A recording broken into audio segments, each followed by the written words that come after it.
Throughout history, dogs have been the subject of folklore, some of which is steeped in history, while other notions are factually unsubstantiated. Here we aim to explore several popular dog credos and determine whether they are true or false. One of the most common breed perceptions pertains to Dalmatians and their role as fire station mascots. This correlation does in fact have historical roots.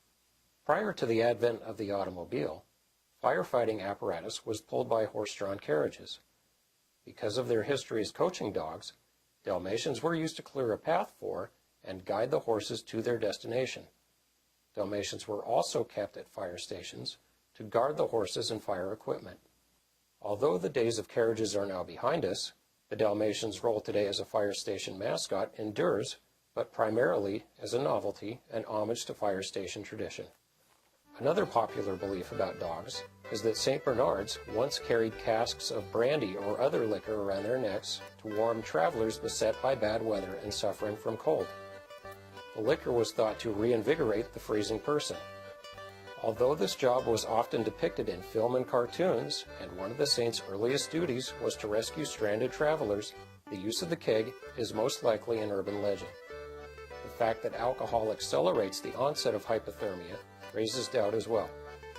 It is believed that early paintings by artists such as Sir Edwin Landseer and John Eames helped inspire the rumor that St. Bernards carried these miniature barrels to perform this duty. But beyond that, this perception has no historically factual basis. Many people believe that poodles are of French ancestry, as evidenced by the term French poodle. The modern version of this breed, however, is actually of German heritage. In Germany, poodles were used primarily for duck droving and water retrieving and given a haircut to facilitate this purpose. Because of the breed's strength, versatility, and intelligence, it gained popularity throughout Europe, particularly in France, where its hair was coiffed in different styles as a fashion statement. Their strong affiliation with this country, both past and present, helped spread the notion that poodles are a French breed. A popular saying you often hear is, "A man's best friend is his dog." But did you ever stop to ask yourself if this adage actually had historical significance? Well, the answer is yes. In 1869, a Missouri resident named Charles Burden owned a hunting dog named Old Drum. Burden's brother-in-law and neighbor, Leonidas Hornsby, threatened to kill any dog he saw on his property after his livestock began falling victim to wild dogs and wolves. Although Hornsby is said to have hunted with Old Drum, he saw him on his property one night and, either believing this dog was the culprit or mistaking him for another dog, made good on his threat and had his farmhand shoot and kill Old Drum. Burden sued Hornsby for damages, and after being tried several times previously, was represented during the final trial in the Missouri Supreme Court by George Graham Vest, a Civil War veteran and respected lawyer who later became a United States Senator. During the trial, Vest's closing arguments to the jury became known as the Eulogy of the Dog.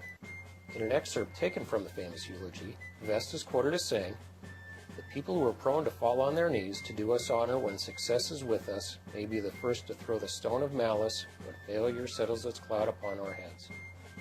The one absolutely unselfish friend that a man can have in this selfish world, the one that never deserts him, the one that never proves ungrateful or treacherous, is his dog." Through the course of time, this speech evolved into the saying we know today as, "A man's best friend is his dog." Burden eventually won the case, and the original $50 settlement for damages was upheld.